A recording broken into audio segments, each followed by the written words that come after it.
കാത്തിരിക്കും ഞാൻ.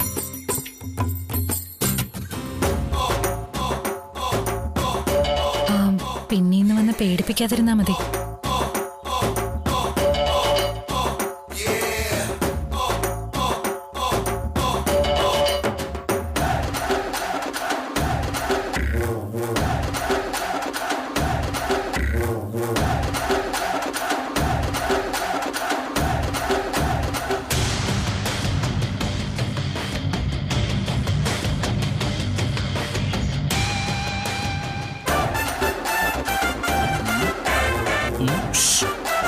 ഞങ്ങളിവിടെ ഉണ്ട്.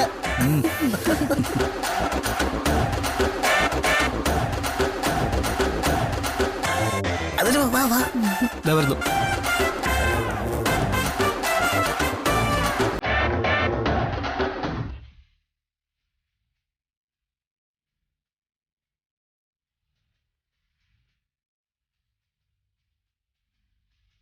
വാ വാ വാ.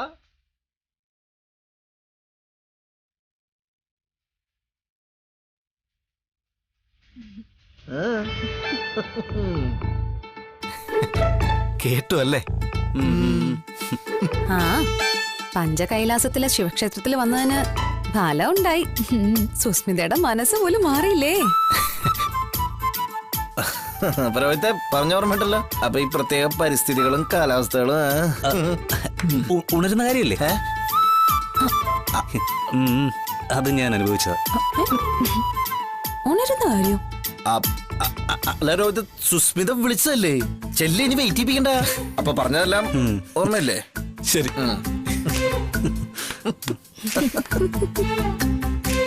എന്താ സ്പീഡ്. പ്രീതി, കുഞ്ഞുറങ്ങിയായിരുന്നോ? ഉറങ്ങി. എന്നാ അല്ല, കുഞ്ഞ് ഉണർന്നിട്ടുണ്ടാവോ ചിലപ്പോ? അല്ലേ? നീ വാ. കുഞ്ഞിനെ അതേ കരയിപ്പിക്കല്ലേ.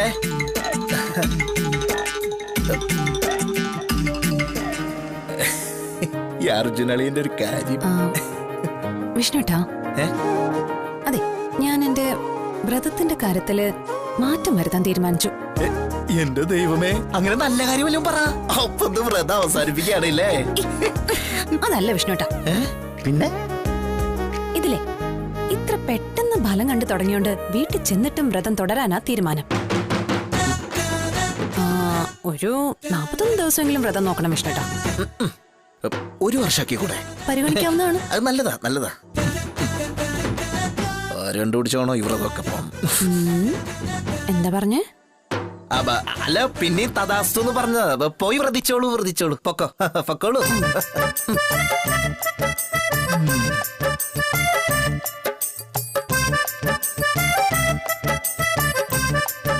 ഇവിടെ വന്നിട്ട് ഈ കാടും ചെടിയൊക്കെ കാണാനേ യോഗമുള്ളൂ. താഴെ ആഴായി പോയി ഇവിടെടുത്ത് ചാടായിരുന്നു.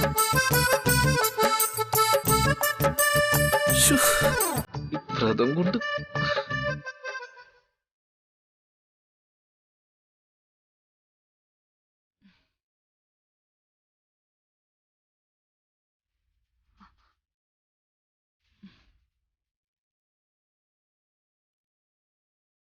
എന്താ മുഖത്തൊരു ഗൗരവം? ഈ മുറിയും ഞാനും എല്ലാം രോഹിത്തിന്റെ അല്ലേ?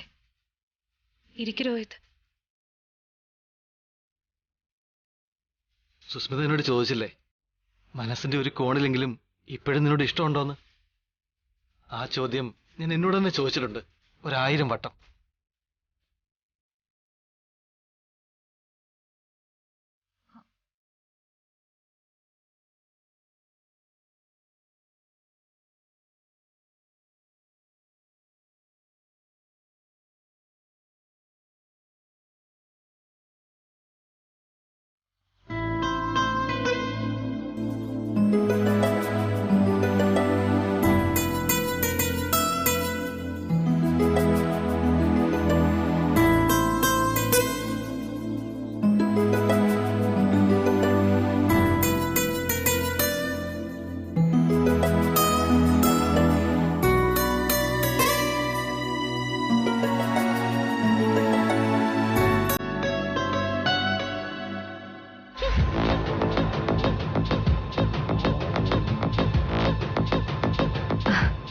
രോഹിത്,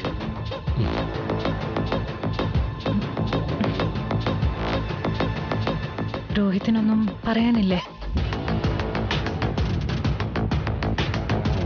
അന്നും ഇന്നും ഒരു ഉത്തരവേ ഉള്ളൂ. ഇഷ്ടമേ ഉണ്ടായിരുന്നുള്ളൂ. പക്ഷേ എന്നെ വിട്ടു പോയപ്പോ പകയുടെ ഒരു ആവരണത്തിനുള്ളിലായിപ്പോയി ആ ഇഷ്ടം. എങ്കിലും ഞാൻ സുസ്മിതയെ വീണ്ടും കണ്ട നിമിഷം മനസ്സെന്റെ കൈവിട്ടുപോയി. സ്വന്തമാക്കണമെന്ന് ആഗ്രഹിച്ചത് പ്രതികാരം കൊണ്ട് മാത്രമായിരുന്നില്ല. മനസ്സിൽ വീണ്ടും ആളിക്കത്തിയ ഇഷ്ടം കൊണ്ടുകൂടിയായിരുന്നു. ഞാനത് മനസ്സിലാക്കാൻ വൈകിപ്പോയി രോഹിത്.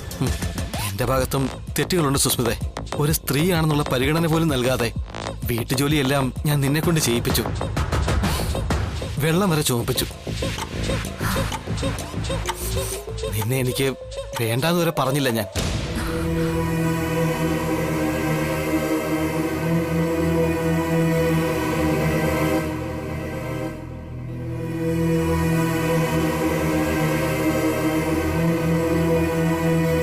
ഇനി അങ്ങനെ ഒരു കണക്കെടുപ്പ് വേണ്ട രോഹിത്.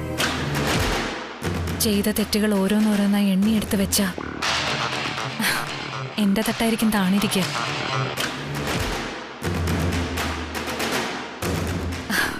അതുകൊണ്ട് നമുക്കിതെന്നേക്കുമായി മറക്കാം.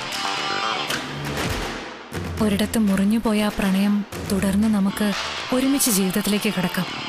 സുസ്മിതേ,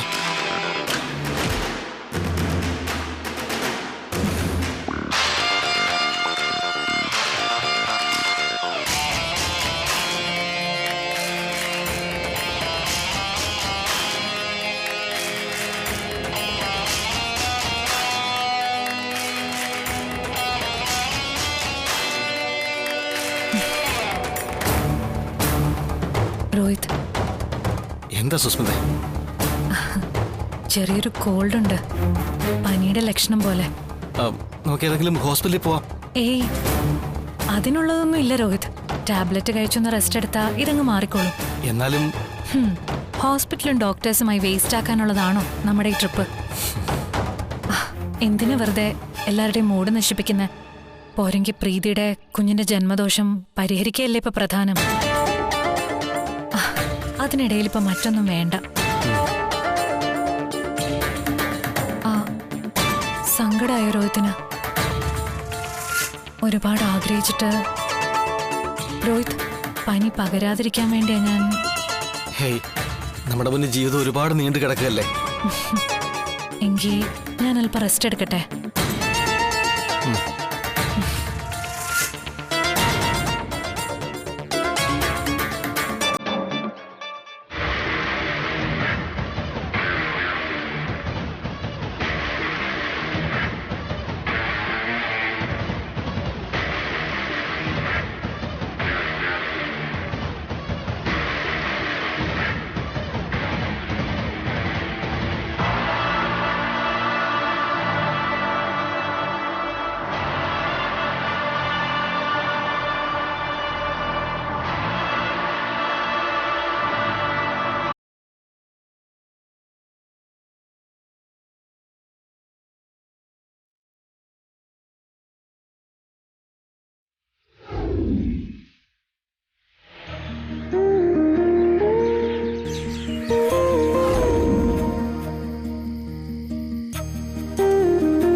അപ്പൊ സുഹൃത്തുക്കളെ, 100 കണക്കിന് കിലോമീറ്ററുകൾ സഞ്ചരിച്ച് നമ്മൾ പഞ്ചായലാസത്തിലെ പൗർണമി രാവിലേക്ക് എത്തിയിരിക്കുകയാണ്. അപ്പൊ പ്രണയഭരിതമായി തണുപ്പ് തങ്ങി നിൽക്കുന്ന ഈ രാത്രിയില് നമ്മുടെ പ്രശ്നങ്ങളെല്ലാം ഒഴിഞ്ഞിരിക്കുന്നു.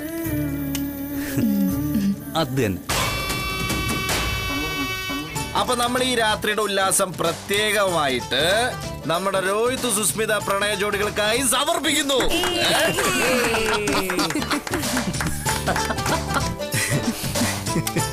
ഏറെ കാലത്തിന് ശേഷം ഇവര് തമ്മിൽ വീണ്ടും ഒന്നിച്ചു ചേരുന്നത്. Gift them a big applause. Yay!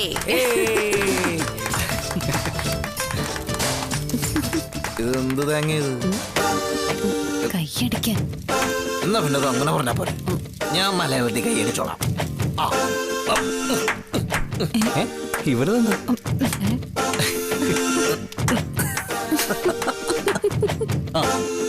ഇനി പ്രണയോഷ്മളമായ ഈ അന്തരീക്ഷത്തിനെ ചൂട് പിടിപ്പിക്കുന്നതിന് ആവശ്യമായ സംഭാഷണ ശകലങ്ങൾ ഓരോരുത്തർക്കും സംഭാവന ചെയ്യാവുന്നതാണ്. Okay. അല്ല മനസ്സിലായില്ല. അതിപ്പോ ഉദാഹരണമായിട്ട് നമുക്ക് ഗ്രാമങ്ങളിൽ ചെന്ന് രാപ്പാർക്കാം. അതികാലത്ത് എഴുന്നേറ്റ് മുന്തിരിപ്പാടങ്ങളിൽ ചെന്ന് മുന്തിരി വള്ളി തളർത്ത് പൂവിടരുകയും മാതള നാരകം പൂക്കുകയും ചെയ്തോ എന്ന് നോക്കാം. അവിടെ വെച്ച് ഞാൻ നിനക്കെന്റെ പ്രേമം തരും. ഇങ്ങനെയുള്ള എന്റെ അളിയ അതിനിവിടെ മുന്തിരിവള്ളി മാതള നാരങ്ങയൊന്നും ഇല്ല. ആകെയുള്ളത് കുറച്ച് തൈല ചെടികളാ. അത് വെച്ച് പ്രേമം കൊടുക്കാനൊന്നും പറ്റില്ല. വേണ്ടി വന്ന കുറച്ച് ചായ വെച്ച് കൊടുക്കാം. കളഞ്ഞു കളഞ്ഞു കളഞ്ഞു. അതെ, നമുക്ക് ഇത്ര വലിയ ഗഹനായിട്ടുള്ള കാര്യങ്ങളൊന്നും വേണ്ട. ഏടോ മനുഷ്യന് മനസ്സിലാവുന്ന ഭാഷ പറ, അല്ലേ ശാലിനി? അതെ, പ്രേമത്തിന് ലോകത്തൊറ്റ ഭാഷയുള്ളൂ വിഷ്ണുട്ടാ, ആർക്കും മനസ്സിലാവുന്നത്. സംഗീതം. അത് കൊള്ളാം. കൊള്ളാം. അല്ല, സംഗതിയൊക്കെ കൊള്ളാം. ആരാ പാടുന്നത്? ആരാ? ശാലിനെ പാട്. അതെ, എല്ലായിടത്തും ലവ് സോങ് പാടുന്നത് പെണ്ണുങ്ങളല്ലേ. ഇവിടെ അതിനൊരു ചേഞ്ച് ആയിക്കോട്ടെ. ഇന്ന് ഞങ്ങള് പെണ്ണുങ്ങൾ ആരും പാടുന്നില്ല. അയ്യോ, ഇവളിങ്ങനെ ആണുങ്ങള് പെണ്ണുങ്ങൾ എന്നുള്ള വേർതിരിവൊന്നും വേണ്ട. അങ്ങനെ ഒരു വ്യത്യാസം ഇല്ല. നിക്ക് നിക്ക്. ആഹാ, രാവിലെ അങ്ങനെ ആയിരുന്നില്ലല്ലോ. ആണുങ്ങൾ മാത്രമായിട്ടൊരു ഗൂഢാലോചന ഉണ്ടായിരുന്നല്ലോ. അപ്പോ അതെന്താ സംഭവം? അതൊന്നുമില്ല. അതെ, അത് ആർക്കും വലിയ പ്രയോജനം ഉണ്ടായില്ല. പക്ഷെ മൂടുകളതിനെ വേണ്ടിട്ടു നമ്മള് പെണ്ണുങ്ങളായിട്ട് അങ്ങനെ ഒരു കടുംപിടുത്തം വേണ്ട ശാലിനി. പാടാൻ ഇഷ്ടമുള്ളവർക്ക് പാടാം, അതുപോരെ. സുസ്മിത പറഞ്ഞോണ്ട് ഞാൻ സമ്മതിച്ചു. അപ്പൊ അത് തന്നെ ശരി. അപ്പോഴേ അർജുനേട്ടൻ തന്നെ അങ്ങ് തുടങ്ങിക്കോ. തകർത്തോ? തുടങ്ങാൻ പോവാ. എല്ലാരും കേട്ടോ?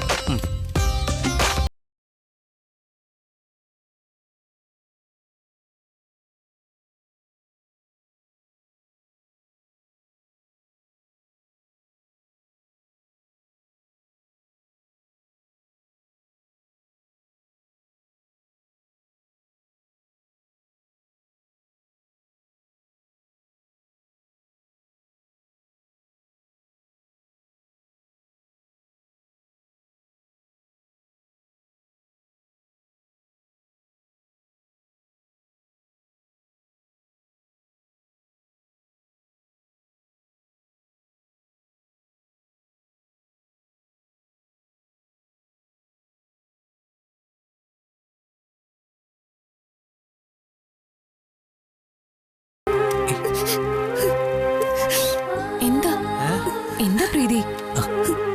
എന്താ മോളെ, എന്തിനാ നീ കരയണേ? ഇനി ഇങ്ങനൊരു സന്ദർഭം ജീവിതത്തിൽ ഉണ്ടാവില്ലെന്ന് ഒരു തോന്നൽ ശാലിനി. ഇന്ന് ആരാ പറഞ്ഞേ? ഈ പൗർണമി രാത്രിയോടെ പ്രീതിയുടെയും നമ്മുടെ വാവയുടെയും ദോഷങ്ങളെല്ലാം തീർന്നു. ഇനി 1000 സംവത്സരം സന്തോഷമായിട്ടും സുഖമായിട്ടും ജീവിക്കും അർജുനേട്ടനും പ്രീതി.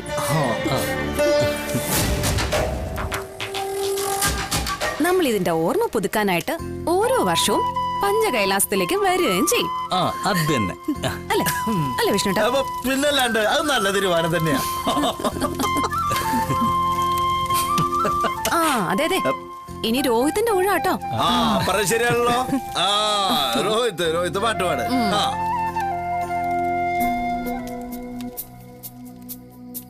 മരണമെത്തുന്ന നേരത്തു നീ എൻ്റെ അരികിൽ ഇത്തിരി നേരം ഇരിക്കണേ. കനലുകൾ കോരി മരവിച്ച ചലിച്ച വിരലുകൾ ഒടുവിൽ നിന്നെത്തലോടി ശമിക്കുവാൻ ഒടുവിലായകത്തേക്കെടുക്കും ശ്വാസ കണികയിൽ നിന്റെ ഗന്ധമുണ്ടാകുവാൻ മരണമെത്തുന്ന നേരത്തു നീ എൻ്റെ അരികിൽ ഇത്തിരി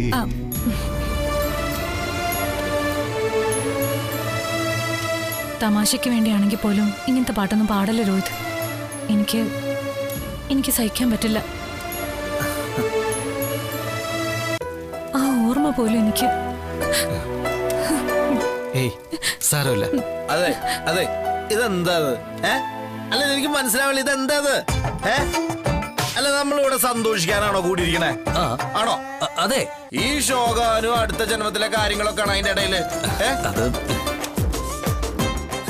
ഈ അമ്മയുടെ ജിമ്മിക്ക് കമ്മല് അവന്റെ അപ്പം കട്ടുകൊണ്ട് പോയി, അമ്മായിമ്മ അപ്പം ചുട്ടു, ഡാഡി മമ്മി വീട്ടിലില്ല.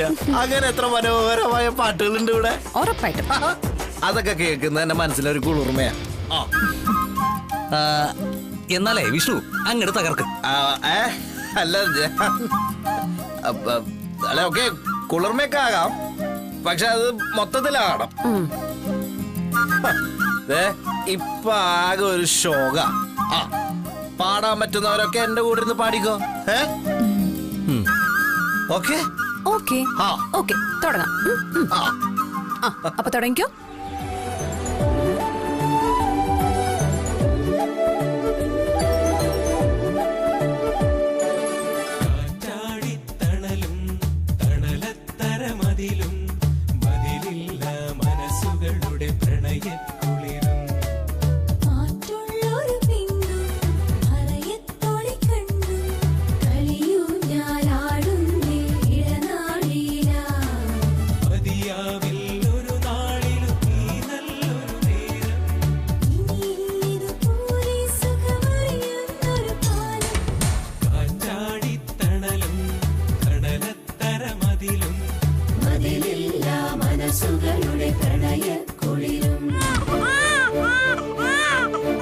അയ്യോ അർജുനേട്ടാ, മോൾ ഉണർന്നെന്ന് തോന്നുന്നു. ഒന്ന് വന്നേ. അപ്പൊ വിഷ്ണു ശരി. Okay good night.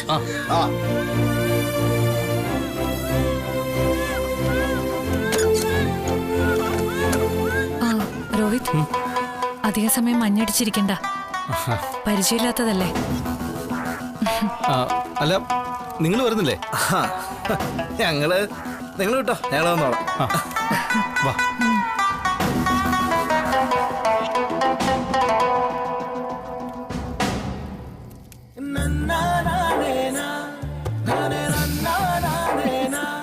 ഇരിക്കണോ?